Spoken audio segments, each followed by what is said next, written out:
this. Let me turn this fan off. So,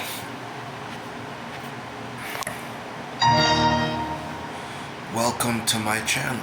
Thank you, YouTube, for this opportunity, and so many different people that I watch. You know, Tekken, JD Legend, people that I've learned from them, Brago, O'Hara. You know, you guys may not see this video, but I'm gonna do my best to put the most captivating title on this, because I'm gonna try it with a few. So on the I'm starting to see that, okay, you know, Oda actually does get a lot of inspiration from different parts of the world, right? So a lot of different religion. So Blackbeard and this power of darkness.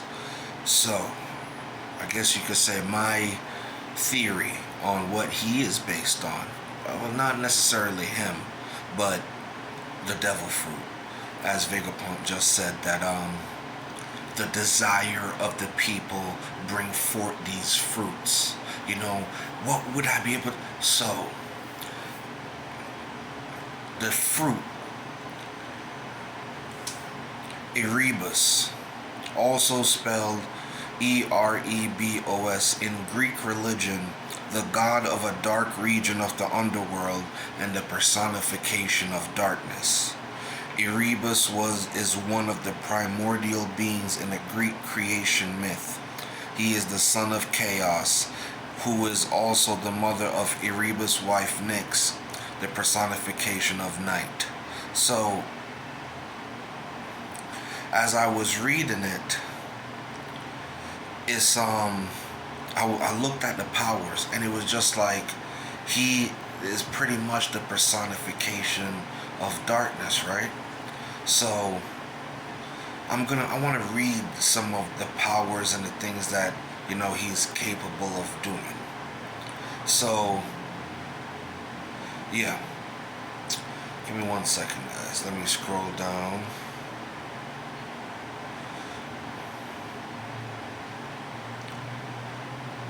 Yeah, Erebus is the primordial god of darkness and mist, one of the original primordial deities. His dark mist encircled the world and filled the deep hollows of the earth. His equivalent in Roman mythology is Scotus, who was not as like... okay. His two children, who are well known through Greek myth, include Hemera, the progenus of day, and Aether, progenus of light. An ironic fact that the day and light would be children of night and darkness.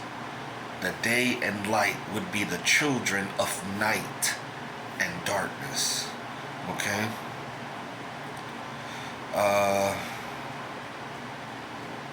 He was a member of the Alliance of Hell before Arion took over after Hades was captured. In mythology, there is no notable description of Erebus' character. The popular seems to be of a tall masculine figure, veiled in deep darkness from head to toe, glowing with evil eyes.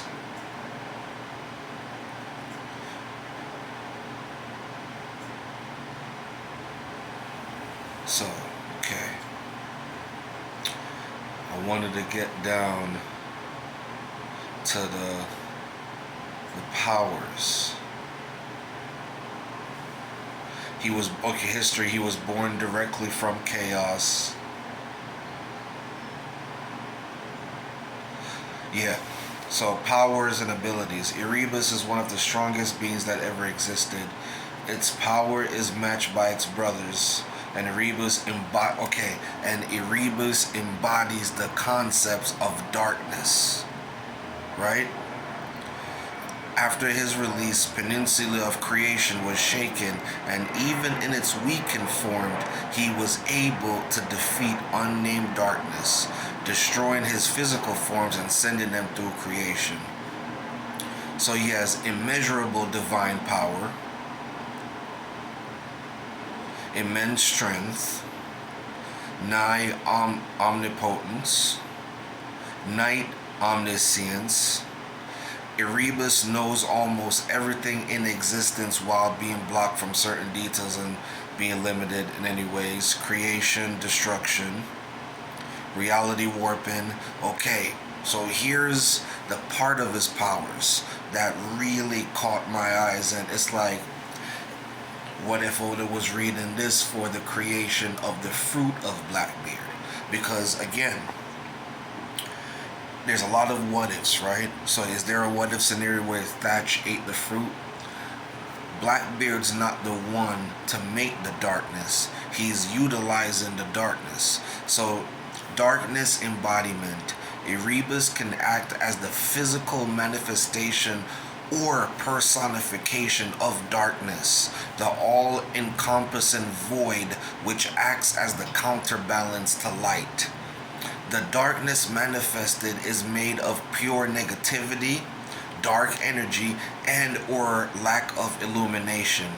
He cloud can create of this ability is essentially tapping into the core of different forms of darkness itself to assert their dominion. Darkness empowerment.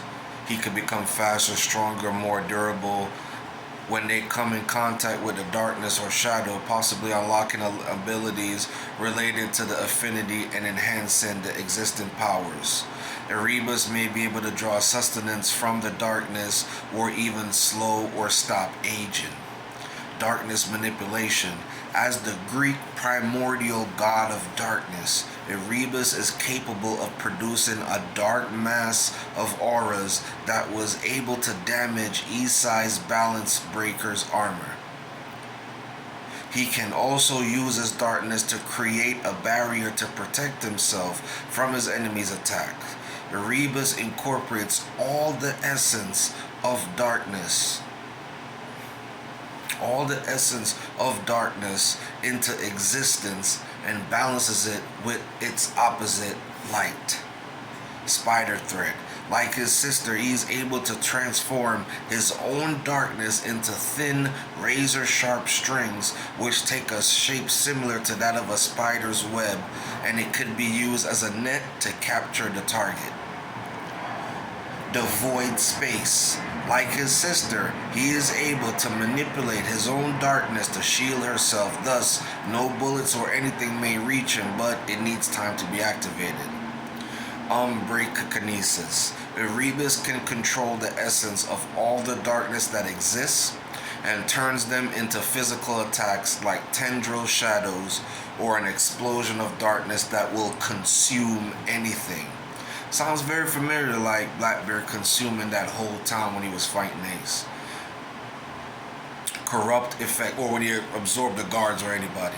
Corrupt effect. Erebus has the unique ability to infect a person's soul with darkness, corrupting his mentality radically to the point of becoming a vile being regardless of his good nature. He was able to influence Lucifer to rebel and cause the archangel to create demons. Do you hear this? What? Absolute darkness. He is able to create a field of absolute impenetrable darkness that completely negates sight and may also dull or even completely negate the other senses. He is potentially able to generate darkness so intense it can completely obliterate objects in its path. Okay, completely negate the other senses.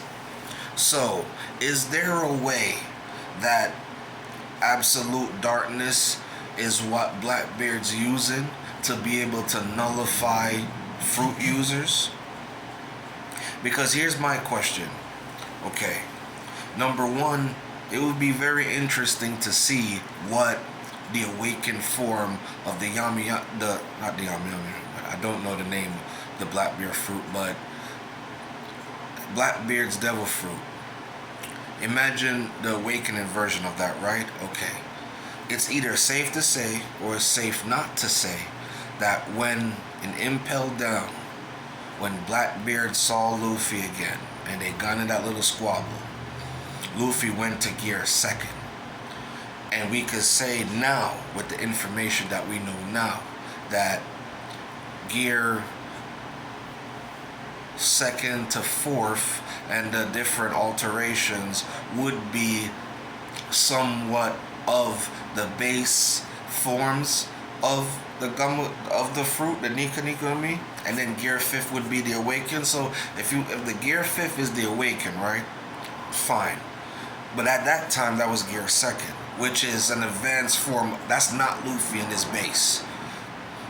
And Blackbeard was able to nullify and negate not only Luffy's Devil Fruit abilities, so that means grabbed him, took him out of gear second, and literally made Luffy a human, a regular human in that point. So Blackbeard could have easily held on to him and just kept smacking him. Right? Okay. Darkness mimicry. Erebus is made of or can transform their bodies completely into darkness shadows.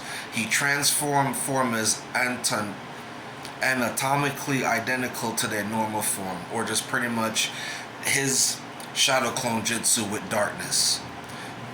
Right?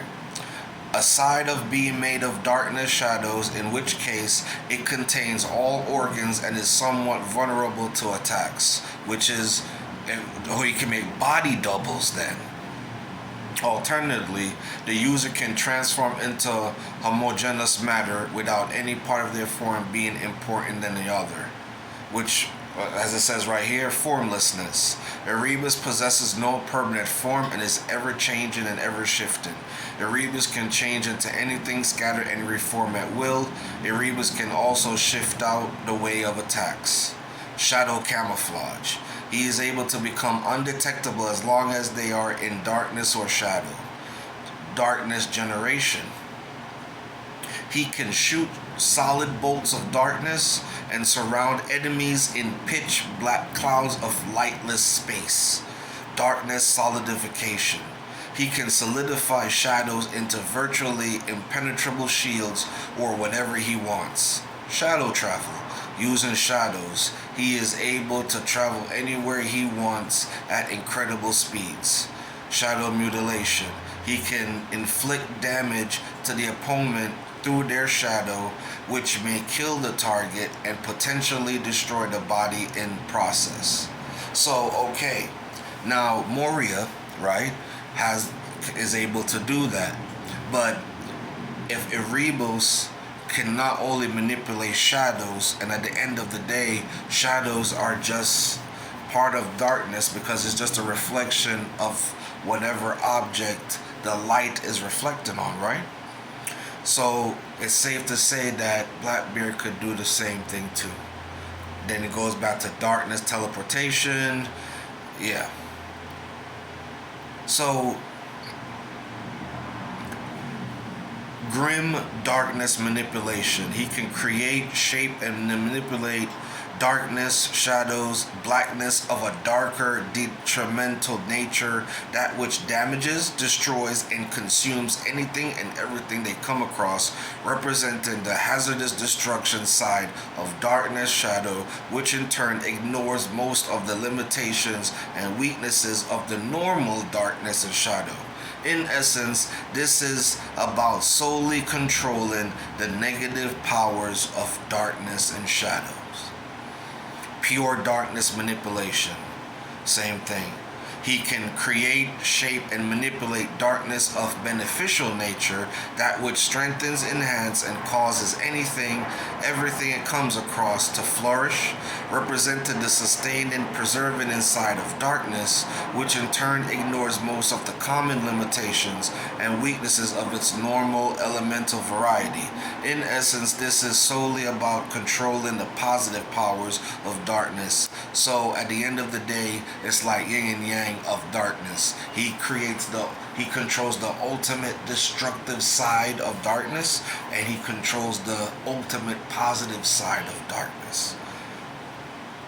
So I just wanted to make this video and throw my hat in the ring of what do I believe the Blackbeard's devil fruit is based off of. And again, Erebus, the primordial god of darkness.